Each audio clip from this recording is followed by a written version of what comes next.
செய்வினை என்பது ஒன்று உண்டா அப்படின்னு கேட்டா இருக்குதுங்க. நான் சொல்லல, நம்மளுடைய முன்னோர்கள் சித்தர்கள் எல்லாருமே சொல்லிக்கிறாங்க. பாம்பன் சுவாமி சொல்லிக்கிறாருங்க. பாம்பன் சுவாமி சொல்லியிருக்கார், இந்த செய்வினை பிரச்சனையை வேரோட அறுக்க என்ன செய்ய வேண்டும்? சார், என் வாழ்க்கை முடங்கி விட்டது.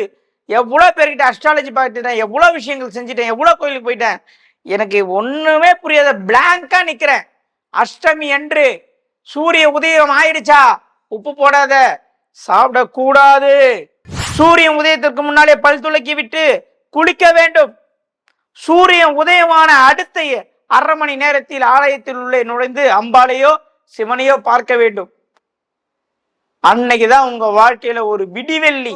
ஜோதிடம் என்பது உண்மை, சாஸ்திரம் என்பது உண்மை, கிரகம் என்பது உண்மை. 3 மாதம் செய்தேன், 4வது மாதம் என் வாழ்க்கையில் இப்படி ஒரு மாற்றத்தை நான் அனுபவித்தேன் என்பதை ஒவ்வொருவரும் என் வீடியோவின் பின் நீங்கள் பதிவு செய்வீர்கள். ஏனென்றால் மக்களின் நலனுக்காக, மக்களின் வெற்றிக்காக நாளுக்கு நாள் உழைத்து எடுத்த இந்த குறிப்புகள் உங்களுக்காக கொடுக்கப்படுகிறது.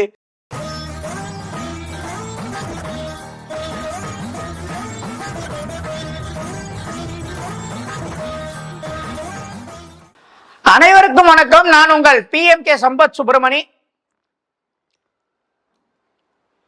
ரொம்ப சீக்ரெட்டான விஷயம்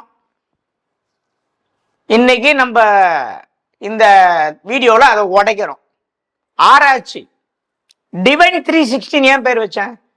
360 டிகிரியிலும் நம்மளுடைய கோணங்கள் இருக்க வேண்டும். சரி, இன்னைக்கு அடிக்கிற மேட்டரை மட்டும் ஃபாலோ பண்ணீங்கன்னா உங்களுடைய வெற்றியை காண கண்கோடி வேணும். செய்வினை என்பது ஒன்று உண்டா அப்படின்னு கேட்டா இருக்குதுங்க. நான் சொல்லல, நம்மளுடைய முன்னோர்கள் சித்தர்கள் எல்லாருமே சொல்லிக்கிறாங்க. பாம்பன் சுவாமி சொல்லிக்கிறாருங்க. பாம்பன் சுவாமி சொல்லியிருக்கார், இந்த செய்வினை பிரச்சனையை வேரோட அறுக்க என்ன செய்ய வேண்டும்? இதான் மேட்ரே. அது உணவில் கலந்து கொடுத்தாலும் சரி, உங்களுடைய புகைப்படத்தை வைத்து வெளியே எங்கே பூஜை செய்திருந்தாலும் சரி, உங்களுடைய இடத்திலே மண்ணிலே ஏதாவது புதைத்திருந்தாலும் சரி, ஏதோ ஆனாலும் ஆகட்டும், நம்மளுடைய நோக்கம் என்ன தெரியுமா? ஏதோ ஒரு குக்கிராமத்தில் ஏதோ ஒரு என் வாழ்க்கையும் ஒரு நாள் மாறிவிடாதா என்று ஏங்குபவர்களின் வாழ்க்கை ஒரு நாள் மாற வேண்டும் என்ற நோக்கத்திலே நான் பேசிக் கொண்டிருக்கிறேன். நான் சொல்ற நல்லா கேட்டுக்குங்க. உங்களுடைய வாழ்க்கையில மாபெரும் மாற்றங்கள் நடக்க வேண்டும் என்று நீங்க நினைத்தீர்கள் என்றால், செய் வினையை வேரோடு அறுக்க வேண்டும் என்று நினைத்தீர்கள் என்றால், 2 நாட்களில் நீங்கள் செய்யக்கூடிய ஒரு முக்கியமான விஷயத்தை நான் சொல்கிறேன். அஷ்டமி, அமாவாசை, இந்த 2 தினங்கள் எடுத்துக்கொள்ள வேண்டும். அஷ்டமி என்றும் அமாவாசை என்றும் காலை சூரியன் உதயம் முதல் மறுநாள் காலை சூரியன் உதயம் வரை உப்பில்லாத பண்டம் உண்ண வேண்டும். டிஃபரெண்ட் வேற லெவல்ல தெரியும் 3 மாசத்துல. அதுக்கப்புறம் நானே தடுத்து நிறுத்தினாலும் உங்களை நிறுத்த முடியாது. நீங்களாம் வந்து அப்புறம் ஆபீஸ்ல உட்காந்துப்பீங்க நிறைய பேர், இங்கே இருக்கிறேன்னு. ஏன்னா இதெல்லாம் வந்து எவ்வளவு தூரம் அப்படியே கஷ்டப்பட்டு எடுத்த குறிப்புகள் எனக்கு மட்டும் தான் தெரியும். ஓடும் மீன் ஓடையில் ஓடிக்கொண்டிருக்க வறுமீன் வரும் வரைக்கும் காத்திருந்துதான் கொக்கு. அந்த மாதிரி ஒரு விஷயத்தையும் ஒன்றாக சேர்க்க நான் எவ்வளவு காலங்கள் காத்திருந்து என் மக்களுக்கு இது கொடுக்கிறேன், என் மக்களுக்கு தான் தெரியும். அஷ்டமி எத்தனை மணிக்கு வேணாலும் ஆரம்பிக்கிட்டோம். அன்றைய காலை சூரிய உதயம், மறுநாள் காலை சூரிய உதயம் வரைக்கும் உப்பு இல்லாத சாப்பிட்டுட்டு என்ன செய்ய வேண்டும் என்று சொல்லிடுறேன். சிவன் அல்லது காளி அல்லது வீரபத்ரன் எங்க இருக்கிறாரோ இரவு தங்கி அங்கே கோவில் குளத்திலே நீராடிய பிறகு அந்த இடத்திலே ஆலய தரிசனத்தை செய்துவிட்டு வீடு திரும்புங்கள். பெரிய சேஞ்சஸ். இத்தனை வருடங்களாக நீங்கள் பார்க்காத ஒரு திருப்புமுனை. சார், என் வாழ்க்கை முடங்கி விட்டது. எவ்வளவு பேர்கிட்ட அஸ்ட்ராலஜி பார்த்துட்டேன், எவ்வளவு விஷயங்கள் செஞ்சுட்டேன், எவ்வளவு கோயிலுக்கு போயிட்டேன், எனக்கு ஒண்ணுமே புரியாத பிளாங்கா நிக்கிறேன். அஷ்டமி அன்று சூரிய உதயம் ஆயிடுச்சா, உப்பு போடாத, சாப்பிடக்கூடாது, பத்திய உணவை சாப்பிடுங்கள். இரவில அன்று இரவு நைட்டு கோவில்ல நைட்டு தங்கணுங்க. அன்னைக்கு நைட்டு தங்கணும். எந்த கோவில்? சிவன், காளி அல்லது வீரபத்ரர், மேல்மலையனூர் போய் தங்கிடுங்க. தங்கிட்டு காலையில குளித்து அம்பாளை பார்த்து விட்டு நீங்கள் வீடு திரும்பினீர்கள் என்றால் அந்த அஷ்டமி அமாவாசை முழு இரவு என்னைக்கு அன்னைக்கு தான் தங்கணும். சார், இரவு 7 மணி 8 மணி ஆயிடுச்சு, சூரிய அஸ்தமனம் ஆயிடுச்சு, இப்ப நான் உப்பு போட்டு சாப்பிடலாம் கேட்காதீங்க, பலிக்காது.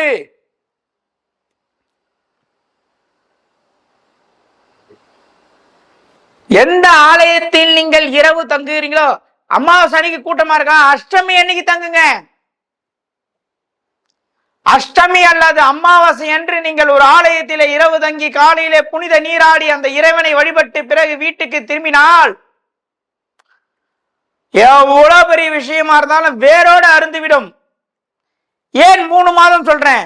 சிவன், பிரம்மா, விஷ்ணு, ஆணவம், கண்மம், மாயை எல்லாம் 3. பிரம்மாவால் எழுதப்பட்டு சிவனால் படைக்கப்பட்டு விஷ்ணுவால் ஆளப்படுகின்ற நாம் 3 மாதத்தில் உங்களுடைய தலையெடுத்து மாற்றி அமைக்கப்படும். திருவக்கரை வக்ரகாளி அம்மன், மேல்மலையனூர் அங்காளம்மன், அனுமந்தபுரம் வீரபத்ரர், இப்படி உங்களுக்கு தெரிந்த பல கோயில்கள் எதுவாகினும் இருந்தாலும், இல்ல இதை விட இன்னும் ஒரு கோவில் சொல்றேன், கிருஷ்ணகிரி பக்கத்துல. ஆனா அதை இப்ப என்னால் சொல்ல முடியாத சூழ்நிலை. காரணம், அங்க கூட்டம் அதிகமா போச்சுன்னா அந்த இடத்துல குளிக்கிறதுக்கு கியூல தான் நிக்கணும். அதை கோவில் நிர்வாகத்தை இதை கேட்டுட்டு சொல்றேன். எந்த கோவில்ல வேணாலும், சமயபுரம் மாரியம்மன், பொன்னைநல்லூர் மாரியம்மன், சார் அந்த கோவில் குளத்துல எங்களால குளிக்க முடியல. அந்த கோவில் எல்லையில இருக்கக்கூடிய ஏதாவது ஒரு ரூம் எடுத்து தங்கி கூட நீங்க குளிச்சுட்டு அந்த அம்பாளை போய் பாருங்க. துணியை கோவில் குளத்துல விடக்கூடாது. உங்களுடைய மாற்றம் மாபெரும் மாற்றமாக இருக்கும். 3 மாதம் 90 நாளிலே இந்த வீடியோ பார்க்கிற ஒருத்தர் நான் சொல்றத செஞ்ச பிறகு அவருக்கு மூடி இருந்த கண்கள் திறக்கப்படும், வழி கிடைக்கும். விழி கிடைக்குமா, அபயகர கிடைக்குமான்னு ஒரு பாடல்ல இருக்குல்ல, அந்த பாடல் உங்களுக்கு பொருத்தமான பாடலாக மாறும். மாபெரும் சக்தி உங்களை சேரும். அன்றிரவு நீங்கள் ஆலயத்திலே தங்கும் பொழுது உங்க உடலிலே இருக்கக்கூடிய அனைத்து துர்திருஷ்ட தேவதைகள் அனைத்தும் உங்கள் பாதம் வழியாக வெளியேறும். அன்று காலை நீங்கள் சூரிய உதயத்திற்கு முன்னாடியே எழுந்திருக்க வேண்டும். என்னைக்கு காலையில கோயில்ல தங்குறீங்களே அன்னைக்கு சூரியன் உதயத்திற்கு முன்னாலே பல் துளக்கி விட்டு குளிக்க வேண்டும். சூரியன் உதயமான அடுத்த 1/2 மணி நேரத்தில் ஆலயத்தில் உள்ளே நுழைந்து அம்பாளையோ சிவனையோ பார்க்க வேண்டும். அன்னைக்குதான் உங்க வாழ்க்கையில ஒரு விடிவெள்ளி தோன்ற போகிறது. நிறைய பேர் கேக்குறீங்க, ஏன் சார் பழைய மாதிரி நிறைய வீடியோஸ் வர்றதில்ல? வேலை பலு. ஒரு நாள் சென்னை, ஒரு நாள் கன்னியாகுமரி, ஒரு நாள் பெங்களூர். மக்களின் நலனை கருதி என்னால சுத்த முடியல, உண்மையில டிராவல் பண்ண முடியல. எவ்வளோ வருடங்களாக டிராவல் பண்ணிட்டு இருக்கேன். கிட்டத்தட்ட 2013 நான் என் ஓட்டுநர் பணிக்காக உள்ள வரும்பொழுது 2026 கிட்டத்தட்ட என்னுடைய வாழ்க்கை டிராவல்லே 18 வருஷமாக டிராவல்ல மட்டுமே இருக்கு. டிராவல் பண்ணி பண்ணி பண்ணி உடம்பு ஆத்து போச்சு. இன்னும் டிராவல் பண்ண முடியல. அதனால டிராவலும் பண்ணணும், வீடியோவும் பேசணும். கொஞ்சம் என்னுடைய சூழ்நிலையை புரிந்து கொள்ளுங்கள். ஒரே விஷயம்தான். முருகனுக்கு ஒரு மந்திரம் சொல்றாங்க, என்னது? ஓம் தத்புருஷாய வித்மஹே மகாசேனாய தீமஹி தன்னோ சண்முக பிரச்சோதயாத் சொல்றாங்களா சொல்லியா? அதே மாதிரி நான் ஒரு மந்திரம் சொல்றேன். சம்பத் சுப்பிரமணியோடைய ஃபாலோவர்ஸுக்கு ஒரு மந்திரம், என்னது? என் வாழ்க்கையும் ஒரு நாள் மாறிவிடாதா என்று ஏங்குபவர்களின் வாழ்க்கை ஒரு நாள் நிச்சயம் மாறியே தீரும். இதுதான் நம்மளுடைய தாரக மந்திரம். சார் நான் நீங்க உப்பு போடாத சொல்லிட்டீங்க, இப்ப சக்கரை சார் அப்படின்னு ஒரு டவுட் வரும் சில பேருக்கு, டீ குடிக்கலாமான்னு. பத்தியம் என்றால் என்ன என்று உங்க வீட்டுல இருக்கிற பெரியவங்களை கேளுங்க, என்ன கேட்காதீங்க. அவங்களுக்கு தெரியாத விஷயம் உண்மை கிடையாது. பத்தியம் பத்தியம் இருக்கணும். ஏன் அஷ்டமியும் அமாவாசையும் சொல்கிறேன் என்பதற்கு காரணம் வேறு. அது ஜோதிட ரீதியாக காரணம் உண்டு. அதெல்லாம் குழப்பம். அதெல்லாம் சொல்லி கிரகம் இதெல்லாம் சொல்லி எதுக்கு?